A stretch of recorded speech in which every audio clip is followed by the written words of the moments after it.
Nous sommes ici à Boitsfort, en pleine forêt de Soignes, pas tellement loin du chemin de fer de Bruxelles à Namur. Et nous sommes devant sans doute le plus grand monument préhistorique de la région bruxelloise. C'est un monument qui remonte au 4e millénaire avant notre ère et qui appartient à une civilisation dont les préhistoriens ont inventé le nom, puisqu'on n'a pas de texte de l'époque. Et cette civilisation, on l'a appelée Bischofsberg, en référence à un site allemand.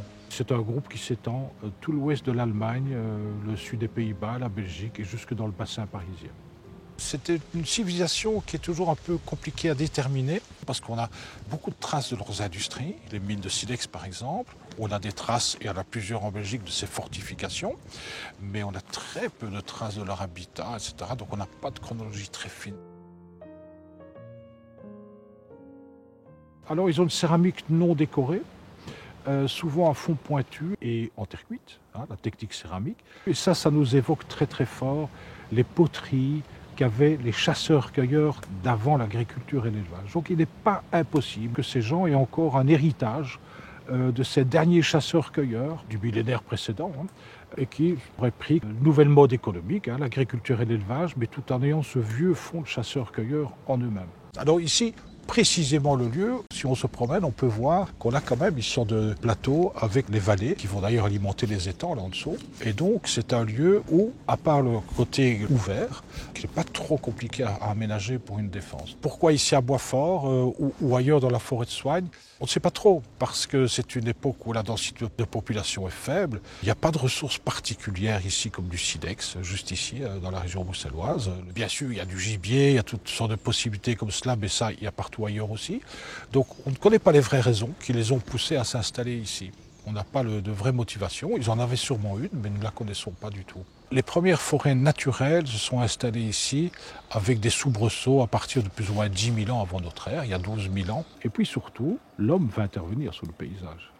Et dès les premiers agriculteurs-éleveurs, il y aura de véritables déforestations. Il faut bien imaginer qu'une fortification comme celle qu'il y a derrière nous, il en reste quelques faibles vestiges. Il y a même une palissade qui entourait tout cela. Ça a dû nécessiter quand même de l'abattage de bois. Donc il y a beaucoup de chances qu'on était déjà dans un vrai milieu forestier ici. C'était pas la même forêt qu'aujourd'hui, mais ces gens n'avaient aucun problème pour éclaircir les forêts, pour s'y installer, comme on le fait toujours aujourd'hui d'ailleurs.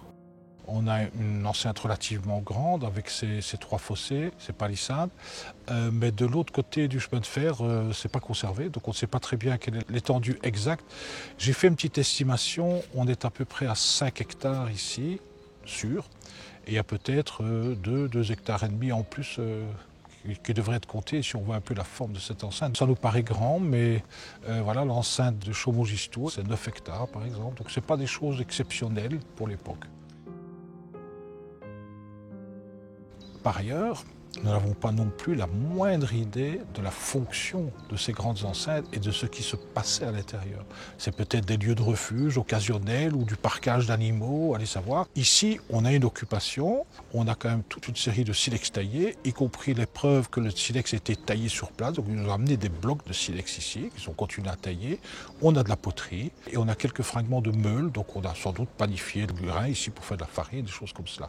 Donc on a quand même des traces d'activité domestique et de fabrication d'outils en pierre taillée, en silex taillé. Donc ça, c'est une évidence ici, et ce n'est pas le cas dans toutes les enceintes. Ils avaient des outils performants et avec lesquels ils faisaient un commerce intense. Ils avaient entre autres des haches en silex poli. Alors le fait de polir le silex permet de le rendre plus solide, puisque le silex est une roche cassante, c'est l'avantage, c'est pour ça qu'on sait le tailler. Mais le polissage freine en tout cas la possibilité d'eau choc de pénétrer à l'intérieur de la matière. Donc les Bischofsberg sont les premiers chez nous à vraiment polir en grande quantité. Et alors, une chose assez étonnante aussi pour cette société, ce sont l'abondance des pointes de flèches. Ce sont des très belles pointes de flèches qui ont une forme très caractéristique, triangulaire mais avec une base arrondie. Alors, ce n'est pas nécessairement des armes de guerre, ça peut être tout simplement des armes de chasse, bien entendu. On peut voir que dans certains sites, il n'y a pas du tout de chasse. Dans d'autres, la chasse peut être importante, donc ça dépend des localisations. Par exemple, dans les Ardennes françaises, sur le site de Méry, même époque, on a des plans de maison, il n'y a pas de traces de chasse. Mais il y a d'importance de l'élevage du bœuf et du cochon. Mais il y a d'autres sites où on ne voit pas d'animaux domestiques, mais on voit une importance de la chasse. Donc il y a toutes sortes de possibilités dans une même société globale. Alors, pour ce qui est des sépultures, nous n'en avons pas du tout ici à Boitsfort. Il y a bien eu dans les premières fouilles l'idée qu'il y avait peut-être une petite nécropole à incinération ici, mais ça n'a pas du tout été confirmé par les fouilles suivantes. Donc ici, sur place, nous n'avons aucune trace de pratique funéraire, mais nous connaissons ailleurs en Belgique des traces de pratiques funéraires. Et c'est très varié chez ces gens. On a des traces de ce qu'on appelle des tombes collectives, c'est-à-dire des tombes où on va ajouter les morts au fur et à mesure des décès. Régulièrement, pousser les ossements sur le côté, et manifestement, des reliques étaient emportées. On ne sait pas ce qu'elles sont devenues, hein, mais c'est des choses assez systématiques. Mais ce n'est pas la norme dans tout leur territoire. Il y a d'autres endroits où c'est des tombes individuelles, creusées dans le sol, des fosses. Mais on peut estimer que ces gens donnaient de l'importance à leur mort. Si on se pose des questions devant les morts en disant celui-ci, qu'est-ce que j'en fais, et celui-là, qu'est-ce que j'en fais, c'est que les morts ont de l'importance.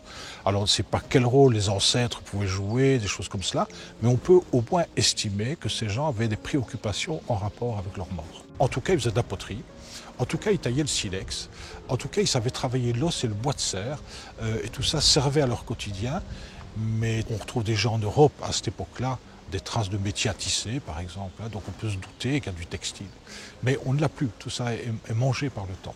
À part les technologies modernes, électroniques, caméras, etc., là, tout ce que nous utilisons comme outillage du quotidien avant la mécanisation, les haches, les binettes pour les champs, tout existe au néolithique.